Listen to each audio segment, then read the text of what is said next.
And just like that, baby, we are officially back live on the official Wado podcast, and I am blessed to have Miss Trisha, Pease, CEO. Thank you for gracing the Wado podcast tonight. Thank you for having me here. Now, I've talked to your man, okay? Your boy Nick, that's one of my guys, okay? So I'm really excited to meet you. You're one of his inspirations. You're one of his heroes, if I might say. You're one of his biggest supporters and a person that brings him up. So I'm really glad to be able to speak to you. And how you feeling tonight? I'm actually feeling pretty good. Like, I've been up since 4 in the morning, but I actually have a lot of energy, so okay. I am ready to go for a couple more hours. Up since 4 in the morning. Let's get right into it. So, Trisha, what is it that you do as of right now? So I do a lot of multiple different things. Right. Which one you want to know about? So right now, my main thing, what I'm known for, is I have a salon and an academy. So I teach, I coach, I do a lot of business coaching. I license a lot of women. They come from like all over the country. They travel, yeah. And that's what I really love to do. And I do a lot of bridal like makeup and expos and just travel. So you're the go-to for everybody getting pretty out here. All the beauty needs. So was a salon, shout out to everybody that owns a salon. My aunt owns a salon. That's awesome for you. Congrats. Was that something you always wanted to do? So I actually was going to college to become a child psychologist. Wow. Because I just love children and I love psychology and I just studied that for so long. And then I actually had a story. So I was going to college and then I got into a fight. And I didn't start it. I'm a black belt, a sensei, and the girl was trying to start with me. Hold on. Shit. So yeah, she was trying to start with me, and I was like, "Listen, you don't want to fight. I'm pretty chill. I don't really start anything ever." Most black belts don't advertise, "I'll kick your ass." It's just kind of there. Yeah. So she put her hands on me, and then she ended up in the ICU, and so that's when I saw okay, I needed to utilize this time because I was kicked out and she was kicked out as well. And I'm like, what do I do with this time? So where were you born, Miss Trisha? Let's go from there. Let's start Jamaica, Portland, Jamaica. So in the bushes, literally. In the bushes, yeah. So not in the tourist areas. We're from the poor area. Oh, wow. Yeah. So. Real yard thing, okay? Shout out to all my yard men out there. Real bad gals. You gotta love it. That's funny. And now, when did you move to Florida? So we moved at a young age. I think I was 2 years old. My dad, he's Italian. My mom is Jamaican. And they decided that the area that we were living in, it wasn't the safest. Even though it was very beautiful, very, pure, it just wasn't safe. Right. Especially for if they see somebody that is lighter skin or something like that. Yeah. And they came and robbed us. They actually robbed by gunpoint. They duct taped my mom and my dad. Wow. And so my dad was like, all right, we gotta get my children out of here. So we actually came here to Fort Pierce, Florida, and then I was raised in Fort Pierce because Port St. Lucie wasn't really developed at the time. Yeah. Right. Yeah. So. Wow. Yeah. Straight to the 772, real Florida girl. Now, have you been back to Jamaica? Yeah, we go all the time. Nice. Yeah. So now I want to ask you, because I think people that have only seen America, people have only seen their hometown, their own city, their parents' life that they've created for them, they're kind of shelled. And it takes, when you go out, you get humbled almost. You see what real happiness could be. You see what they value. So what is it like for you to go back there, and do you look at America different outside looking in? I've always have. Always, right? I actually feel like happiness is more outside of the United States. Obviously, you can find happiness anywhere. But to me, when I envision, like Nick had said, we want to go on an island. We want to really, how do you call it? Simplify our life where it's just not so much to worry about. And when I go over to Jamaica, I see how my family is. I see, how things are. And I'm just so much more grateful. I feel I see so much happiness over there though. Even though they have so little. Less. Yeah. It's just they find things to do and they stay occupied. And I feel when people are here, in the US, they have all the electronics, they have social media, and then they see so much, and they just become depressed more and more. The more they just stay inside, and then why isn't my life happening for me? And they don't actually realize you need to get up and get out and get out, do it. At the end of the day, whether they're in Jamaica or another island or another place, we all still got the same 24 hours. So what are you doing to occupy your time? If you're out here swiping through TikTok, Instagram, mad, jealous of other people, and these people are playing barefoot soccer. Who's more happy? Who's more cherishing that time with family? That is awesome. So now, who can you accredit your style to? So like fashion wise, I've definitely noticed you got your own fashion trend. Okay, she dresses well with the suits. Who can you accredit, if anybody, to your fashion style? So I haven't really exposed my fashion yet. Like I do what I feel like social media like has me as presented. Gotcha. But I still have like a certain fashion to me that a lot of people don't know yet. Right. So my goal is to present a little bit more of my personality on social media, because I think everybody takes me very seriously. Right. They don't know. Yeah, they don't know the fun side, the tomboy, like the goofy and all of that. So I do have that in me. I do have a lot more tomboy in me that a lot of people don't know, because I was raised like that, and I don't know how this beauty thing came in. All of a sudden, right? Yeah, wow. Yeah. So you would never would never think looking in the future, like, wow, that's actually what I'm gonna do. Wow. So you said you've been doing it for 13 years. So if we go back 15 years and you see Trisha 15 years ago, she wouldn't believe where you're at, what you're doing now? Yeah, no, I'm probably on my four-wheeler. Oh, shit. My four-wheeler doing karate. Karate, right? Yeah, but no, I'm not gonna lie. My mom, though, she had a boutique. And she had fashion. She had all the designer everything. So that's when I was like, all right, that's when I dipped into the girly side. And my mom, she pushed me into, So since we right there on your parents, okay, she mentioned Jamaica, okay, she mentioned Italy, how you doing, keep it moving. If you had to pick one, Trisha, that might be tough. Are we going, what's better, Jamaican food or Italian food? Oh my gosh. Don't put me on the spot like that. You're kind of crazy for that. I'm not gonna lie. I love Italian food, but Jamaican food just has this flavor that is just like, wow, I need more and more of it. And Italian food is like, I'm satisfied. Like this this tastes good. I'm satisfied with it. Like I don't need much, But like when you taste the Jamaican flavors and stuff, it's like, oh, what is that? People come running. What is that too? Like, because it's so like. I feel like Italian food is offered so much everywhere. Yeah. So like when you get into like the island, it's like, oh, what is this? It's so new, right? Yeah. Especially as a white boy, we get put on all the time. It'll change it. Maybe that's how Nick got his beard. You feeding that man some Jamaican? Okay, that's what the fuck's going on here. I see what's going on. So I had to bring that up. Definitely had to bring that up. So I try to go chronological, Trisha. It never works out. It just doesn't. I have so much to ask you about. So you mentioned black belt.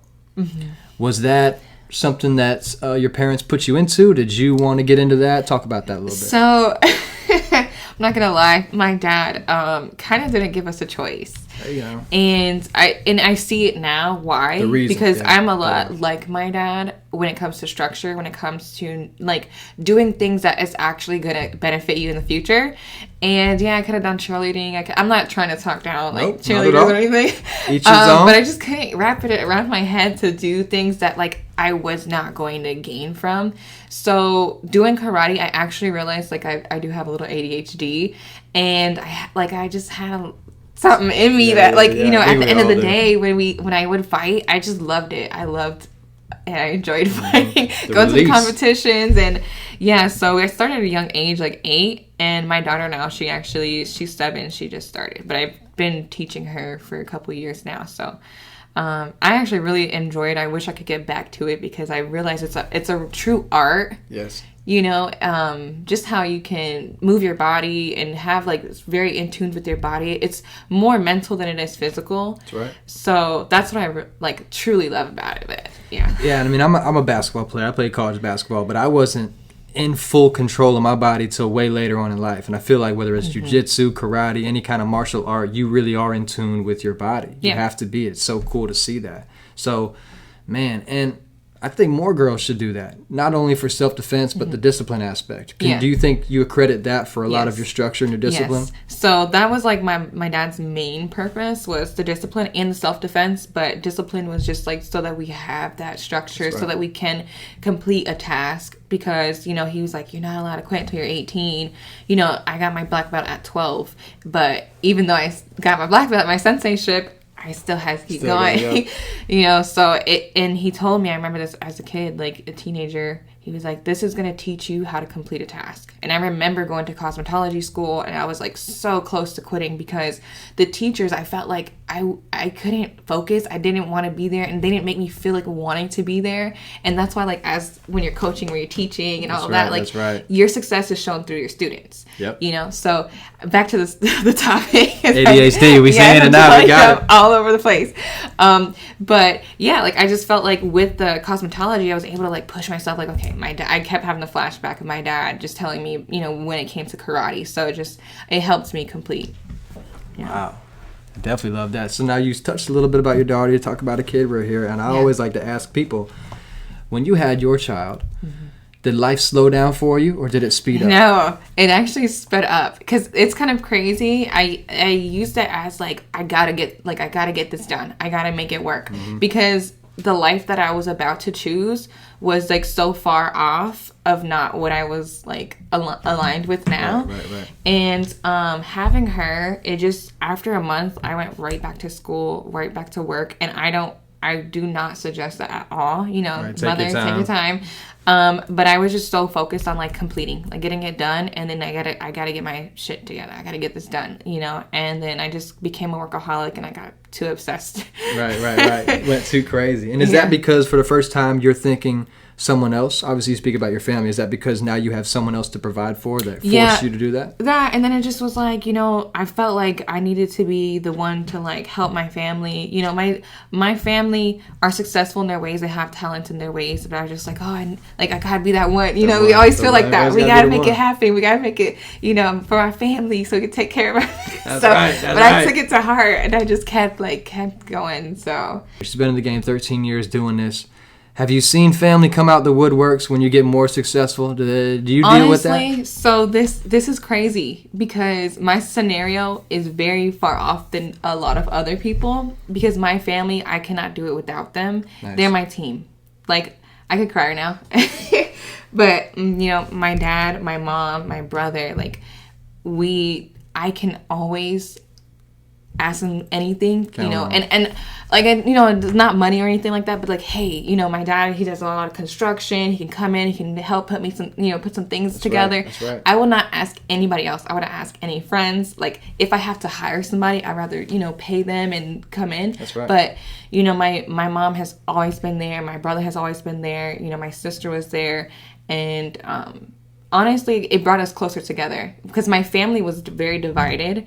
And I feel like the salon has actually brought all my family together, the ones that don't talk to each other, and they came together for me, but they know that like my pure, like my true intentions was just to like, you know, like make it work for the family. And so I've actually seen my family come together closer. That is beautiful. Yeah. That is beautiful. Because a lot of times you'll see the success that'll tear the families apart. So to see it come back and make it be a glue, that is awesome. I love to hear that. Yeah. And so now, do you have family members work for you, work with you? Do you involve them?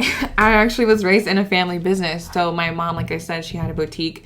And I actually started working at 11 years old. Wow. And since then, like, a lot of people thought I was older, you know, they thought I was like 17, 18. I'm like, no, I'm just 11. It's a little baby. But I looked a lot older, too. And now I look like not my age, I was younger. Gotcha.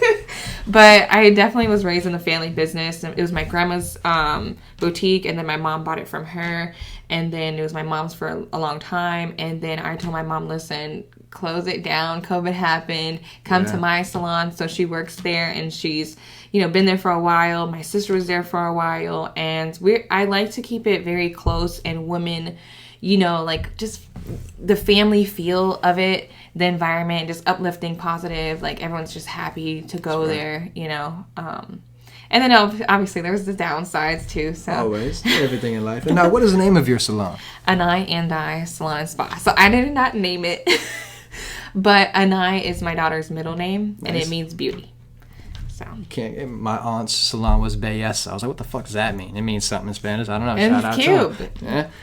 Yeah. So I want to ask you, your salon, because I ask this with artists a lot. You know, with artists, I say there's a lot of artists out here, and there's a lot of salons out here. Mm-hmm. If I'm a female trying to get all pretty, or maybe I want to take my girl or whatever, why would I want to choose your salon, and what separates your salon from the others? Okay, so I think I already know the answer, but I feel that my clients, no matter what, they will leave happy. Yes. So that is our goal there. That like we're not here to direct you to another path. We're not here to fight with you. We're not here to, like we want you to be happy. And whatever it is, we listen first. We listen to what you want, and then we provide it. So I just feel like we give that like experience, the ambiance, like everyone's just happy to be there. If they don't come for like their services, they come for the conversation.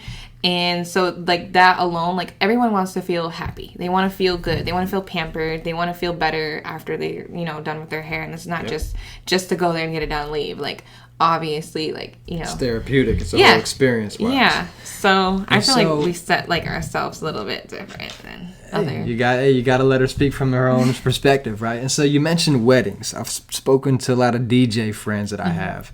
And I asked them, is it different when you go for a wedding? For you, if you're working for a wedding, whether it's the bride or her whole, shebang, whatever you guys got going on, is it different for you knowing how big that day is for them and they're going to be the prettiest for the rest of their life in that day? So I'm not going to lie. I kind of just like, it's kind of just regular now. But then just now, it's like just a Thursday. Yeah. Like, I got you. I'm here, show up, do the work, But I'm happy that they trusted me to do, for their special day. It's just like now that I'm planning my wedding, I'm like, I hope my makeup artist and my DJ cares about me. Yeah. I'm not saying I don't care. It's just I've done it for 13 plus years, and it's just it's normal. Every weekend I just do it, and like it's work. Yeah. But and now, do you get an extra? Fulfillment after seeing that? Because they're not just getting pretty just to go get pretty. It's wedding, I'm just like, this is my work. Right. And then I get kind of obsessed with just staring. Right. Take a lot of photos, and I'm like, let me take some more. Wow. Yeah, I like just kind of so the completed. We spoke about some wedding stuff, and now we'll get a little personal. We'll get a little real here. So I'm a very observant person, okay? I've had a few girls in my life that I got close enough where I see their routines and I see what they do on a day-to-day basis. Shout out to all you women out there. For Trisha, your morning routine on we're going to go to work. We're going to be all pretty and nice. How long do you think of a scale it takes you? Actually pretty quick. I'm not going to lie. Okay. I actually do my makeup mainly in the car. Like this morning, this was in the car on my way to the wedding at 4 o'clock in the morning. And it lasted all day. In the dark? God damn. Yeah. Don't do that. I don't really advise that. Yeah. But it's just like when you do things like... And it doesn't take me long. Like, Nick loves it. Like, he's like... Oh, yeah. That's a fucking green flag. Yeah. He's like, you get ready, like, pretty quick, and we just go. But so you're saying you only need like half of it and then the rest is in the car, or honestly, to get maybe ready, people need to start doing that. What the fuck we doing, ladies? To get ready, I would say full 30 minutes. Okay. Full 30 minutes, honestly, if my clothes are already picked out. And and I've noticed, do you use that time as your time? Because obviously you've been speaking. We can already tell you're a busy woman. You got a lot going on. Is those 30 minutes Trisha time? Somewhat. And then next thing, you ready? Right. I'm like, listen, I already get ready really fast. Be grateful. Yeah, he should. Yeah. I'm gonna talk to him because goddamn. So, my me time is like the shower. Driving on my way to work. Nice. Yeah. Nice. Yeah. And are you a good driver? Self-proclaimed. Well, you want to go look at my car. Okay. Understood. It's time for a new car. It's time for a new car. No worries on that. Okay, so now 30 minutes, that's a great time. I mean, I've dealt with 2 hours. I mean, god damn. Anyway, how about, and can you speak on, I didn't know the importance of the take off the makeup, take off the prettiness before bed. How important is that? It is. You want to take care of your skin, all that good stuff. We preach about it. I know you guys have Instagrams and know this. But I actually have clients that like get their makeup done and they're like, I want it to last for tomorrow, so I'm just gonna sleep like this and then I'm gonna wake up and then do my day. And I'm like, all right, girl. And is that okay? Would you recommend that? It's not okay, but I've had clients that done it and they're fine. But like the products that I use, they're usually very, like they're not too harsh or anything. So I think they're okay. I always wonder that. So now I have a great question for you. Obviously, this is a CEO, this is an entrepreneur, this is a business owner, this is a master motivator. She does it all. I had a little thing called a ladies' night on my show. We had a bunch of women come. We had a whole female panel and asked them a bunch of questions. So I kind of want to ask you a few of them because you have a different perspective. I like all perspectives here. Trisha, obviously you settled down right now. You got a good one. But throughout your entire life, can you speak on what thing, because like I'll say, I've met plenty of pretty girls. I didn't know what the fuck kind of mascara, lip gloss, whether it was Walmart, Slay by Ella, some good shit. Who knows? You're fine, baby. What things, in your opinion, do guys waste time on girls don't really care about? You're unimpressed with? Sometimes I look at designer and stuff. Like, a lot of women, we look at that cool and all, but, like, we can go, like, right to TJ Maxx, or we can go to Burlington. We can do, like, those little, you know. Oh, yeah. And it doesn't have to look like designer. Like, it looks like it, but it doesn't have to have the actual. But I know, like, a lot of guys, they need that. Like, they have to have the, Balenciaga, you know, like, Burberry, whatever. Here. Oh, yeah, there's a few of them. Shout out to I got all of my boys. But, no, I think that's not, like, a crazy huge thing. Like, my brother is a big, like, Old Navy, like... Hey, let's get comfy now. Let's go. Like, as long as you got the, you know, you can make it look good. I'm not really, like, a pick apart, like, a man type of thing. I think the biggest thing is, like, internally, like... Gotcha. You know, I don't know. The outside, if you guys don't really care too much about, like, the outside. And I ask this because a lot of guys will stress, and girls too, you know, and we're stressing for the wrong things. We're caring about what other guys would think. Girls think about what other girls would think about.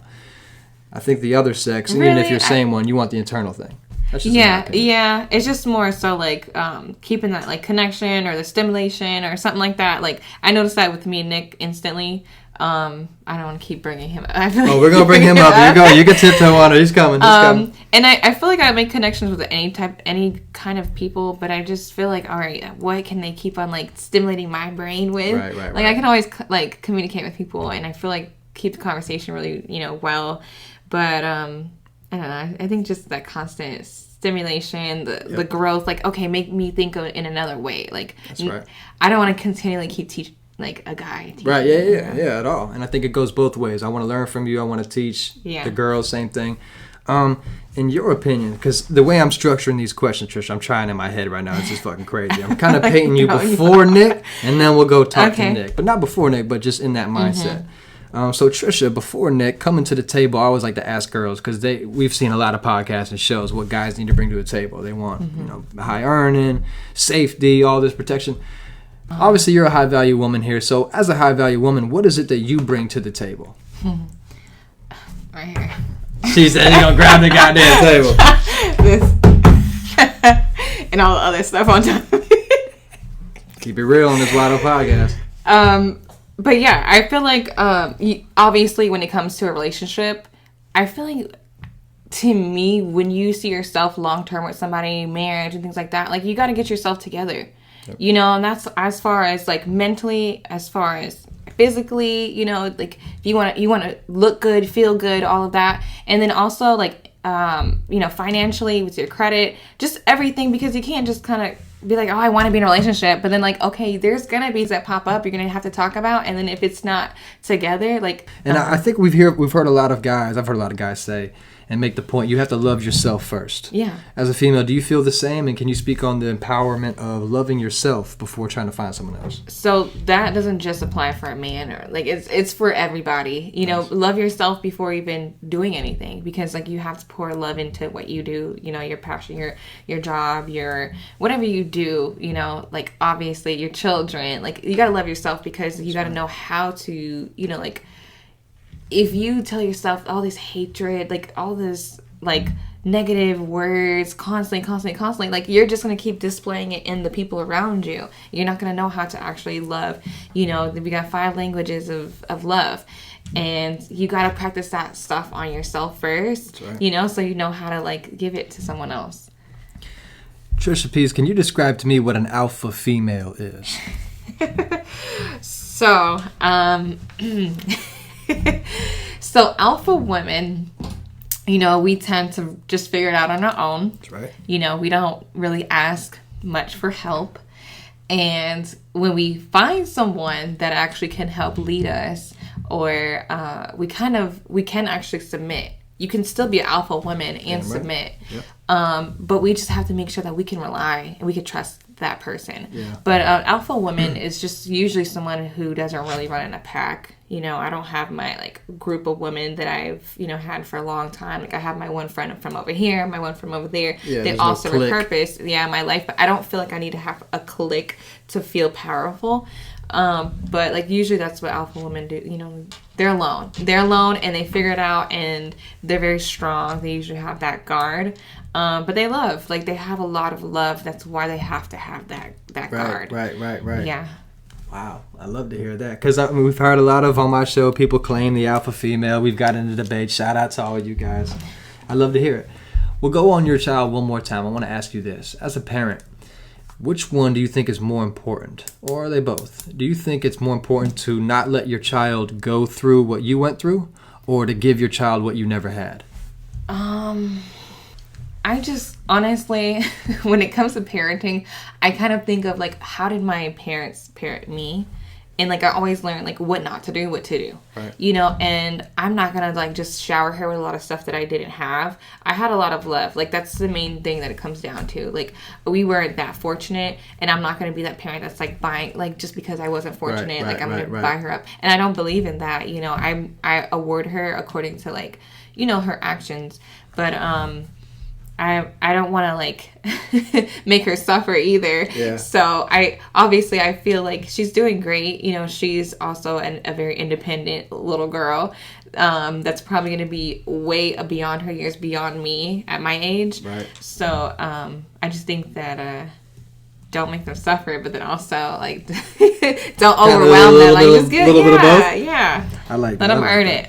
So now we've touched on the salon. Let's go into the coaching. Let's go into, you going on stage, helping empower other women. How did you get into that, and how much do you love that? So I actually really love it. Like I knew that I wanted to do some kind of motivational speaking somehow, like eventually make it connect in a way from like where I was doing like child psychology, because I'm like, okay, I want to help children because they're just so innocent, you know, and like you can actually like their first 7 years of their childhood is their characteristics. Like you're building their characteristics for the rest of their life. Right. And you know, like when I talk to a lot of teenage girls, because that's who I was like servicing a lot, doing their eyebrows, you know, eyelashes, makeup, prom stuff, and I realized like they come to me because they feel like they can, you know, open up and talk because they're not going to come to their parents. They're not going to go, you know, and they just feel like they need another woman that kind of like they can open up to. Right. So, you know, as me, like just constantly just giving some advice, and like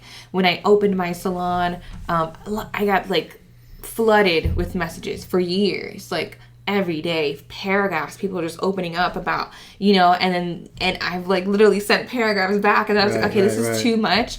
I need to start actually like having business courses, or, you know, like my motivational, like something to where like I can somewhat like get paid for my time, because I was investing a lot of time like reaching back to everyone, and it was just like, okay, I'm getting distracted. How can I do it to the masses of that? Yeah, and I want to keep doing it. Like I obviously want to keep doing it, and then this is something that I love doing, but I wanted to be able to like, I like to connect more in person, and so yeah, what better way than to have them book the course and come right in? That's right. And now all that is under the umbrella of entrepreneur. To you, Trisha, what is an entrepreneur? So an entrepreneur, I feel like, you know, they see a problem, they give a solution, they make it work, not just for that time being, you know. And I was reading this book, and sometimes leadership gets mixed in with entrepreneur, because you can be a leader and not have any business. Correct. But you can have a business and not know how to lead.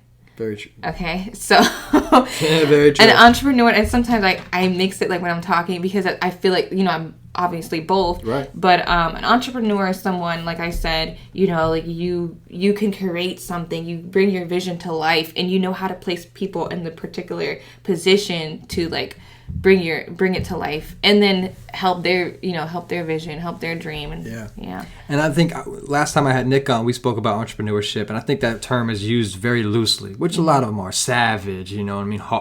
Anyway, to me, in the definition of entrepreneurship, there is something that says takes great financial risk, personal risk. Can you talk about what risks you've taken on your road of entrepreneurship. Gotta Too bet many. on yourself. You gotta bet on yourself now. So I think a lot of people wait for the right time, Right. and they wait for other people, and we're so programmed in this world to take orders, Yep. teachers, parents, and we're not we don't take that risk and step outside of our box. And I like to think outside the box. I like to be like, all right, what if, oh well, what if it doesn't work? At least I tried. I tried it. And I think that so many people, and even myself, I've always, sometimes in my head, and just trying to figure out what is the right direction, because a lot of people don't want to waste time, and they don't want to waste money. Money right now is very valuable. That's right. That's Inflation. Right. And so it's just, I love to take that risk. Maybe it's not my dad's side of me, that adventurous side. My mom's more of the conservative, so is my brother. They're just I'm happy with my everyday schedule, and I'm content, and that's okay. I'm not saying that's a bad thing. No. I'm just saying, if you have that idea and you feel like you have that potential in you that you want to do it, just take the risk. At least if you failed, you learned what not to do. And my favorite slogan, what I love to say, is just because you have that goal and that plan didn't work, doesn't mean change the goal. Just change the plan. Come on now, meet somewhere. So I got a couple more before I get you out here, Trisha. I appreciate your time. If you could go back 10 years and speak to Trisha and tell yourself 2 things, what 2 things would you tell yourself? Ooh, the first thing that came to mind is, man, honestly, I love my growth, and I would go back and kind of just say, not everybody has that kind heart. That's right. And just because, you think that, sometimes I feel like I'm in a fantasy world thinking that, everyone is going to be, doing, you. Or, be a man of their word or woman of their word and actually do it. That's right. So I gotta, go back to that 10 years ago. I'm like, Trisha, listen. Just take everything with a grain of salt, okay? Keep that guard up, but put yourself first. I would literally tell myself that. I think those are 2 things. Put yourself first, and then also, not everybody is has that kind of Take it with a grain of salt out here. Take it with a grain of salt. So, same question I asked Nick. If you're stuck on an island for 1 month and can only listen to 3 artists, who would they be? I love Sade. Nice. Do you know? I do. Okay. I have a diverse playlist, let me tell you. You gotta ask. I love Sade. I love Brent Faiyaz. And I'm not gonna lie, I don't want to be basic and say Beyonce, but I feel like she's never created a bad song. But that's not gonna be my person. My third person. We're not out here in a goddamn conference room hanging. We're on a fucking island, people. So, Sam Smith has been soothing, right? And Adele. It's been a big thing this last year. Nice. And I've never liked them, when they were, big and popping. Everyone, I was like, why? It's so emotional and sad. But I actually listen to it now, and I feel, so much more empowered, the words. Period. It just feels wow. I don't want to listen to that, depressing. Right. There's so many things that get us down in life. Why use music to do it to us? Yeah, and it's a natural thing. We're human. We have emotions. It's okay to go through the little sad stuff and cry it out, and then be like, all right, now how I'm gonna boss it up.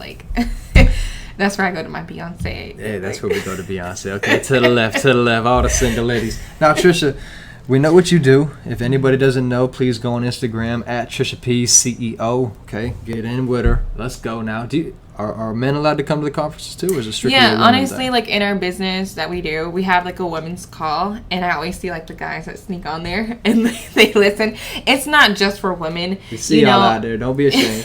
But I do love to connect with my women. I don't want to always just seclude it, but I feel like that's my strength. Trisha, like you just said, we all know what you do at this point. Y'all following her on Instagram. But can I ask you this? Who do you do it for? So I heard Nick's answer. And clearly, yes, you want to say family, you want to say yourself. And we technically, we do it for ourselves because it's that gratification that oh, I helped my family. But technically, I'm happy that I helped my family. So we're really doing it for ourselves. That's right. That's what makes me happy. Yeah. And God, obviously, you're here for a reason. And whenever I feel like, you know, when you pass away and you kind of have that reflection back in my life, and it's like, when you're in a certain position in your life, are you going to just hold it to yourself? Because some people, like, they gain all that information and they're just so bitter and they hold it to themselves. Or are you going to help impact? Like, are you going to be the person that you wanted? You know, so, like, do it for the community, do it for the legend, like legacy. The legacy. Yes. So, Trisha Pease, I want to ask you a question that I ask a lot of artists out here. If I gave you the chance to go and have a speaking event tomorrow in front of 1,000 ladies for free, would you take that, or would you rather have 50,000 additional Instagram followers? Obviously, you know, speak with a woman. Like, I feel that is my strength. Like, obviously, like, followers, you can buy those. Followers, you can gain them. 50,000 like, real followers. Yeah, but 1,000 real people that's just like a thing where people look at you like, oh, you're official. Wow. Right, you know? Yeah. So, like, I want people to feel that I'm official. And, you know, with the with the experience of already talking to women, and I do it individually, imagine the 1,000, you know, you said 1,000 women. Yeah. Imagine all of them, and I would love to. That's a dream, you know, and not just once. Like, continually do it, so that way you touch people all over. And I always ask that question, and I always say there's no wrong answers. I've had people say they want the 50,000, people want the 1,000. I think the people that go for the 1,000, they want the feel. They want you to feel them. The 50,000, I just want more followers. I just want more business. Which it's no wrong answer, you know. Like, it's whatever they feel like fits their path, like their goal. That's right. That's what they're doing. Now, this is a question I ask everybody on my show. You're someone that's found it now, Trisha. Please, can you tell me, to you, what is love? I feel like love is bigger. Love is not only just, like, with a person. Yeah. Love, like, what you do, like, the passion. You know, it's kind of like you get obsessed with whatever it is. But in a good way, where you want to make this work. Like, I'm going to keep trying. I love what I'm doing. I love the person I'm with. I'm not going to just give up. You know, you give up, you don't really love no way. what you're doing. Or you don't love that person. So, I don't know, love is just, like, that feeling. That feeling. She's describing it now. All right, well, let's dive into it. Let's dive into it now. So, before we make him all feel good, what are your thoughts on Nick's goddamn beard at this point? Okay, are you a fan of it? I mean, so I just want to make sure he doesn't come over here. So that beard, he didn't have that before me. I mean, as I'm saying, is it the Jamaican food? Is it the seasoning? What's happening? It's the flavor, you know? It's the woman. I actually have a video on my Instagram where it's like Nick before me, like my man before me. Right. And after? Good God. So you see the beard, you see the hair slick back with the gel. He had fucking blonde stripes at one time, man. I knew me. Yeah. So I love the beard. I do. I try to, like, mush it to see how I would feel if he went back. I'm just like, don't ever. Don't ever. You heard it here first, guys. Find you a woman and find one that likes your beard. So now, when you originally met Nick, did you know it was different? Did it take a while? You know, I feel like a lot of love stories is quick. A lot of them is, I wasn't that impressed at first. So, I'm not going to go into depth because he hates when I talk about his love story. Don't got to. But when we actually first met, I didn't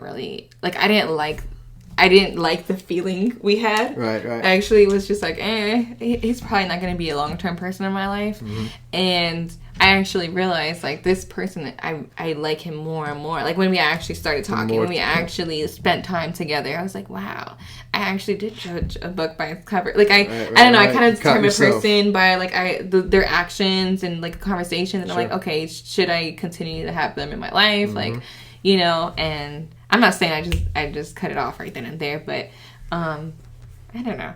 We didn't talk to each other for a good time, and then he kind of popped up and was like, you know, hey.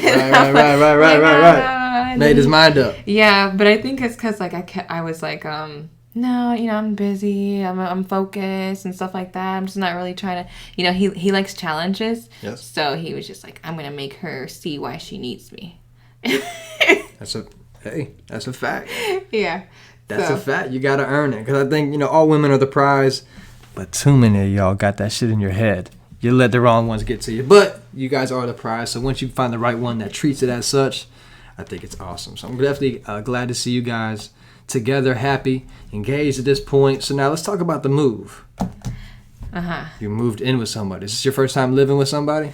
I mean, I've had people live with me, but actually, like, our own. This is legit. It's different, and we're out of our comfort area. Right. You know, we're not in Port St. Lucie anymore. We moved 2 hours away from our businesses, you know, from our family, and we needed that. We felt like we just needed a little bit more push and growth. A challenge. Yeah. I think both of you guys like challenges. Yeah.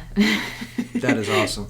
And has it been a challenge for the team? Obviously, you guys, you know, Trisha has challenges, Nick has challenges, but together, the team, has the team been challenged? Yeah. I mean, you know, clearly everything is challenged when, you know, you're out of your comfort zone, and then we just got to find other ways of making it work and shifting and adjusting and using our talents that we have, and then making it work in other areas. So. And I asked him, because I feel like as men, you know, it's really hard to open up to say what's really wrong. A lot of real men, I can't speak for all of them. You guys are out there fucking phony. But the real ones, like me, if you ask us what's wrong, we'll say nothing. It's all right. But when you find someone real, you can open up to them. I asked Nick, you know, are you the person that brings him up? And he obviously said, yes, you are the person that brings him up when he needs someone to uplift him.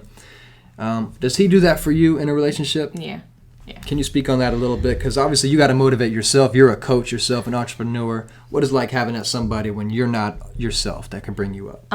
So it's kind of actually tough because I never used to go to anybody. Right. Like, I literally would give myself advice and be like, all right, keep it pushing. Like, cry a little bit, like, let's keep going. And then he's actually helped me pause and, like, reflect and, like, not mask, you know, with just, like, being productive, because that's how I was. Yeah. Like, okay, just change of thought, you know, work on a project. But he's actually been able to help me kind of, like, determine, like, where is it actually coming from, and, you know my worth. And he shows me and he explains, and, you know, he's pretty patient. We're patient with each other. Yep. You know, obviously we have those, like, little those little marriage, little episodes. You never know. But, like, no, we definitely have a lot more growth and love in our, like, relationship. And that's the excitement. Yeah, it would be boring if everybody agreed all the time. You were just the same person. Yeah. What the but fuck honestly, is that? for the longest, we were agreeing. Like, all good. Like, wow, okay. Now, see, really Trisha, you tell me if I'm tripping. I brought this up on my ladies' night. As a guy, this is early stages. They're not early anymore.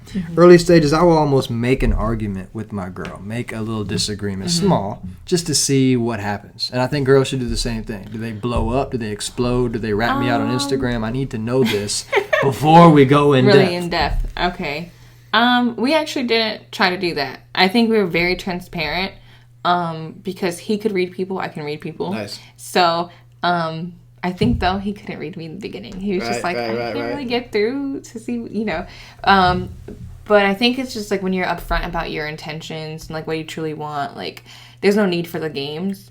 But, I mean, obviously we have our arguments. I don't think we try for it. Yeah. But obviously you want to see how the person is going to react in a scenario.